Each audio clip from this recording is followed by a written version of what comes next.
नमस्कार and welcome back to my YouTube channel. मैं आपका दोस्त आपका होस्ट गुड्डू लेकर आया हूँ बहुत शानदार स्टोरी। कोशिश करता हूँ आपको स्टोरी अच्छी लगेगी। स्टोरी अच्छी लगे यार तो स्टोरी को लाइक शेयर कमेंट करें और चैनल को सब्सक्राइब करें। आज को स्टोरी का जो टॉपिक है राजा और तोता की कहानी, जो कि काफ़ी अच्छी स्टोरी होने वाली है। एक समय की बात है, किसी राज्य में हरिशंकर नाम का राजा राज करता था। उसके 3 बेटे थे और राजा की ख्वाहिश थी कि वह अपने सबसे काबिल बेटे को अपनी राजगद्दी सौंपे। लेकिन वह इस बात का संशय था कि तीनों में से उसकी राजपाट कौन संभालेगा। एक दिन राजा को एक तरकीब सूझी और उसने उसी समय अपने तीनों बेटों को बुलाया और एक सवाल पूछा कि आपके सामने एक अपराधी खड़ा है, तो आप उसके साथ क्या करोगे। इस पर राजा के सबसे पहले बेटे ने कहा कि अपराधी को सजाए मौत देनी चाहिए। वहीं दूसरे बेटे ने कहा कि अपराधी को काल कोठरी में बंद कर देना चाहिए। जबकि तीसरे बेटे ने कहा, पिताजी, हमें उसे सजा देने से पहले ये जांच कर लेनी चाहिए कि वो सच में अपराध किया है या नहीं। इस पर राजा के तीसरे बेटे ने सभी को एक कहानी सुनाई। एक राजा था जिसके पास एक बुद्धिमान तोता था।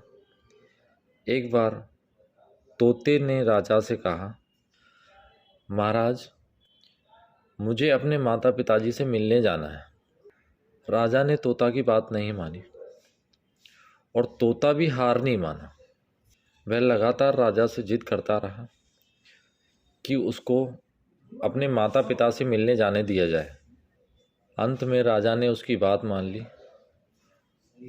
और कहा, ठीक है, तुम अपने माता पिता से मिलकर आओ, लेकिन वहाँ ज़्यादा दिन मत रुकना। राजा ने तोता को 5 दिन की अनुमति दी और कहा, तुम 5 दिन के लिए अपने परिवार वालों से मिलकर लौट आना। इसके बाद तोता 5 दिन के लिए अपने माता पिता से मिलने चला गया और छठे दिन वह राजा के पास लौट कर आ रहा था तो उसने सोचा कि महाराज के लिए कुछ उपहार ले लिया जाए। फिर वह पर्वत की ओर निकल पड़ा। दरअसल वो महाराज के लिए अमृत फल लेना चाहता था। वहां पहुंचते पहुंचते उसको रात हो गई। तोते ने पर्वत पर पहुंचकर फल तो ले लिया, लेकिन रात हो जाने के कारण वह आगे नहीं बढ़ सका और वहां वह रुक गया। उस रात तोता सो रहा था, तभी वहां एक सांप आया और उस राजा के लिए लिए गए अमृत फल को खाने लगा।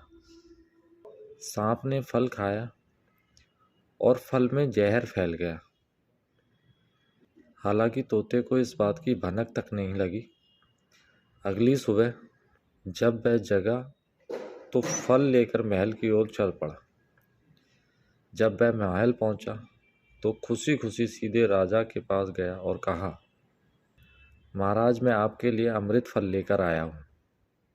आप अगर इसको खाएंगे तो हमेशा के लिए अमर हो जाएंगे। ये सुनकर राजा काफ़ी प्रसन्न हुआ। उन्होंने तुरंत उस फल को खाने के लिए मंगवाया। एक मंत्री ने कहा, महाराज रुकिए, आप इस फल को बिना जांच किए कैसे खा रहे हैं। एक बार ये तो जांच लीजिए कि तोते द्वारा लाया गया अमृत फल सही है या नहीं। राजा उस मंत्री की बात पर सहमत हुआ और कहा कि तुरंत इस फल को एक कुत्ते को खिलाया जाए। राजा का आदेश पाकर सैनिक ने फल का एक टुकड़ा कुत्ते को खिलाया। फल खाते ही कुत्ते की मौत हो गई। ये देखकर राजा गुस्से से आग बबूला हो गया। उसने क्रोध में आकर तोते का तलवार से सर काट दिया, साथ ही फल फिकवा दिया। कुछ साल बाद ठीक उसी स्थान पर एक पौधा निकला। ये देखकर राजा को लगा ये उसी जहरीले फल का पौधा है।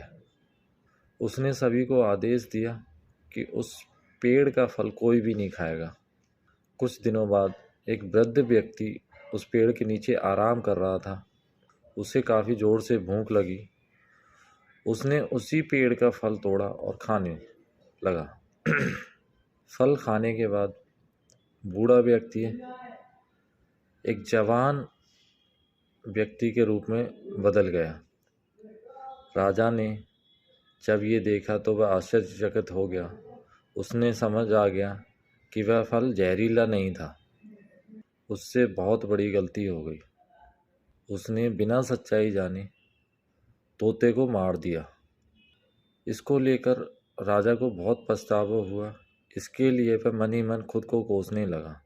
इधर तीसरे राजकुमार की कहानी खत्म होने के बाद राजा हरिशंकर ने अपना उत्तराधिकारी नियुक्त किया। इसके बाद राज्य में जश्न मनाया गया।